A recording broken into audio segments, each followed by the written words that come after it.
Examiner की कोशिश होती है कि न्यू चीज़ ऐड की जाए, तो वो ये मेडिसिनल एस्ट्रोकेमिस्ट्री पहले नहीं था, जियोथर्मल हीट पंप पहले नहीं था, लेकिन इस बार ये पेपर में आएगी। इस वाला पेपर में आ सकता है क्योंकि लास्ट टाइम फ्लोरेंस वाला नहीं था। हाँ जी, आज हम स्टार्ट कर रहे हैं वन शॉर्ट वीडियो। कौन से क्वेश्चंस इंपॉर्टेंट हैं चैप्टर नंबर 1 के, कौन से लॉन्ग क्वेश्चन आते हैं, वीडियो एंड तक देखिएगा, क्योंकि अगर एंड तक नहीं देखी तो आपके बहुत सारी कुछ गाइडलाइंस देती होती हूँ, बहुत सारे short questions long question important है जिनके मैंने बताया है वो आपके मिस हो जाएंगे, वो फिर आपको पता नहीं चल सकेगा। कुछ ऐसी बातें होती हैं जो बाकी तो चैनल्स पे नहीं बताते, लेकिन मैं आपको बताती रहती हूँ, तो आप जो है वीडियो पूरी देखिएगा। जिस तरह वन शॉर्ट सीरीज़ हम आज स्टार्ट कर रहे हैं, तो इस तरह आप बताइएगा कि आपको सीरीज़ अच्छी लगी तो कमेंट में बता दीजिएगा। इस तरह हम बाकी चैप्टर्स की भी सीरीज़ स्टार्ट कर देंगे। ठीक, थैंक यू सो मच। अस्सलाम वालेकुम, क्या हाल चाल है? उम्मीद है खैरियत से होंगे। आज हम स्टार्ट कर रहे हैं केमिस्ट्री की 9th की वन शॉर्ट वीडियो हम बनाएंगे। आज से वीडियो सेशन हम स्टार्ट कर रहे हैं, वीडियो सीरीज़ हम स्टार्ट कर रहे हैं। चैप्टर नंबर 1 सबसे पहले हम देखेंगे। यहाँ पे हमारे चैप्टर नंबर 1 है states of matter and phase change. इसमें से हम देखेंगे कि शॉर्ट क्वेश्चन जो है कौन से हैं, लॉन्ग क्वेश्चन कौन से इंपॉर्टेंट हैं। तो ये जो ब्रांचेज हैं ये शॉर्ट क्वेश्चन के अंदर क्वेश्चन आता था। वैसे जो एक केमिस्ट्री की डेफिनेशन है ना, ये आती होती है, केमिस्ट्री की डेफिनेशन शॉर्ट क्वेश्चन में आती है। ब्रांचेस जो है वो शॉर्ट क्वेश्चन में भी आ सकती हैं। ब्रांचेस आपने सारी याद करनी होंगी, शॉर्ट क्वेश्चन में भी आती हैं, लॉन्ग क्वेश्चन के ऊपर, इसके ऊपर लॉन्ग क्वेश्चन में आता है। कोई सी भी 5 लिखनी होती हैं या कोई 1-2 लिख देंगे। इंटरेस्टिंग इन्फॉर्मेशन में जो शॉर्ट क्वेश्चन बनाए जाते हैं, आप जियोथर्मल हीट पंप से मोस्ट इंपॉर्टेंट शॉर्ट क्वेश्चन है। जो येलो ब्लॉक्स वाले क्वेश्चन होते हैं ये ज़्यादातर पेपर में देते हैं। अब यहाँ पर इस बार जो कुछ ब्रांचेस ऐड की गई हैं वो न्यू ब्रांचेस हैं। मेडिसिनल केमिस्ट्री, ऑस्ट्रोकेमिस्ट्री देख लें, पॉलीमर केमिस्ट्री देख लें, तो न्यूक्लियर केमिस्ट्री, ये जो पीछे कुछ थी ना तो ये तो थी पुरानी, लेकिन ये जो न्यू ऐड की है ना पॉलीमर केमिस्ट्री, ये आती होती हैं आपके अब आएंगी ये, क्योंकि ये न्यू हैं। तो एग्जामिनर की कोशिश होती है कि न्यू चीज़ ऐड की जाए, तो वो ये मेडिसिनल एस्ट्रोकेमिस्ट्री पहले नहीं था, जियोथर्मल हीट पंप पहले नहीं था, लेकिन इस बार ये पेपर में आएगी। उसके बाद स्टेट्स ऑफ मैटर में आपको प्लाज्मा के बारे में मोस्ट इम्पॉर्टेंट है। प्लाज्मा के ऊपर नोट आ सकता है, लिखें। उसके बाद अगर पूछना चाहे तो सॉलिड के बारे में पूछ सकते हैं, क्रिस्टलाइन सॉलिड्स क्या होते हैं, डेंसिटीज़ क्या होती हैं। सॉलिड के ऊपर क्वेश्चन आ सकता है, प्लाज्मा के ऊपर क्वेश्चन आ सकता है, लॉन्ग क्वेश्चन आ सकते हैं।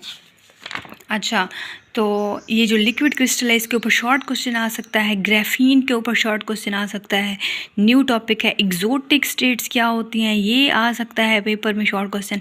एलिमेंट्स और कंपाउंड्स जो हैं, ये जो ब्लॉक है ना, ये सारा ये लॉन्ग क्वेश्चन में आ सकता है। एलिमेंट्स, कंपाउंड, मिक्सचर, इसकी डेफिनेशन लिखनी होगी आपको, इसके एग्जाम्पल्स देनी होंगी आपको। तो आप ये भी लिख सकते हो तो भी ठीक हो जाएगा, और आप ये भी लिख सकते हो तो भी ठीक हो जाएगा। हाँ, फ़र्क सिर्फ इतना है कि कहीं पे जो है इसकी कुछ एग्जाम्पल्स ऐसी हैं जो पीछे नहीं हैं। ठीक है, तो आपने करना ऐसा है कि आप ये वाला कर लो, ये इम्पोर्टेंट है, और यहाँ से 1-2 कर लो आप पॉइंट जो वहाँ नहीं है।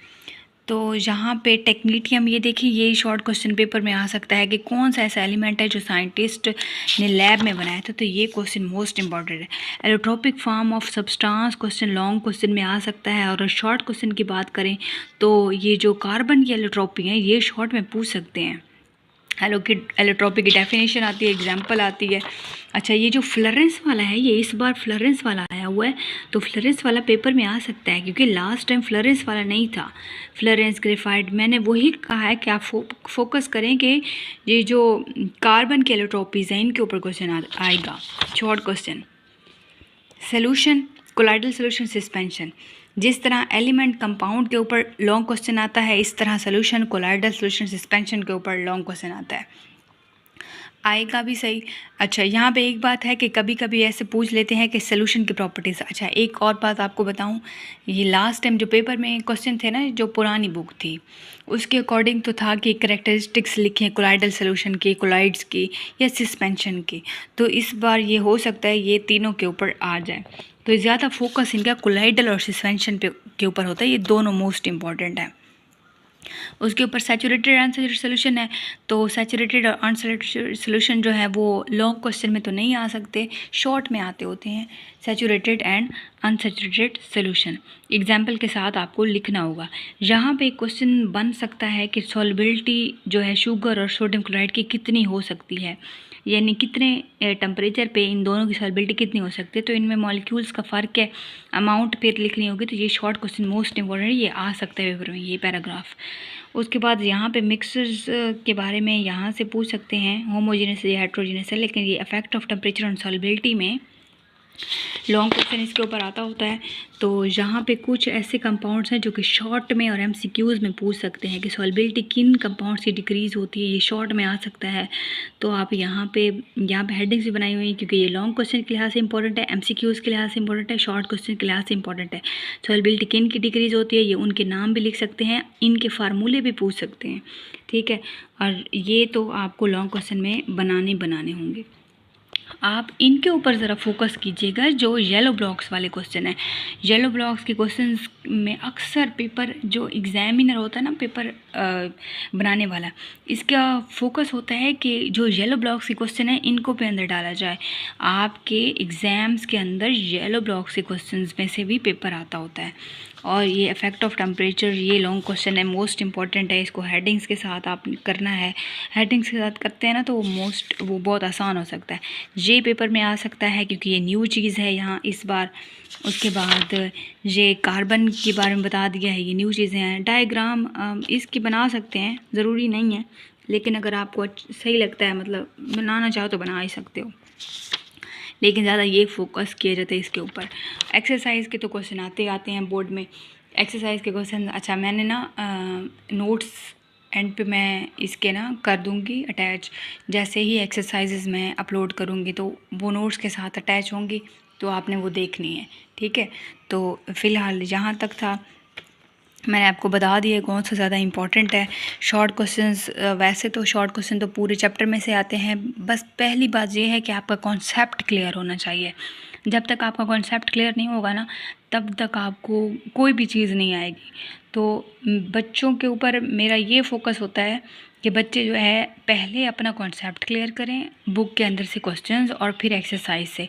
कभी कभी ऐसा होता है कि जो फर्स्ट टाइम वालों का पेपर होता है ना, वो एक्सरसाइज से आया हुआ होता है, और सेकेंड टाइम वालों का पेपर बुक के अंदर से जो क्वेश्चंस होते हैं बने हुए, उनसे आया होता है, और फिर कुछ एक्सरसाइज से आया होता है।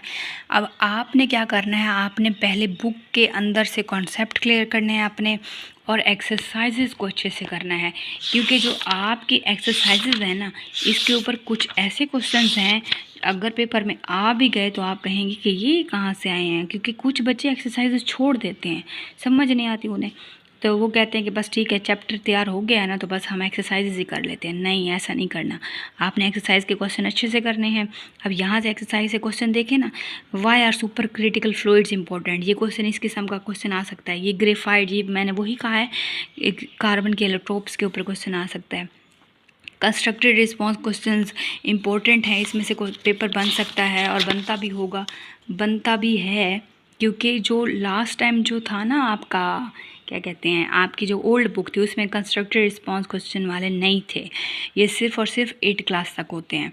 तो आप देखें डिस्क्रिप्टिव क्वेश्चंस और ये कंस्ट्रक्टेड रिस्पॉन्स क्वेश्चन और क्वेश्चन फॉर शॉर्ट, तो ये शॉर्ट क्वेश्चन आपने याद करने हैं।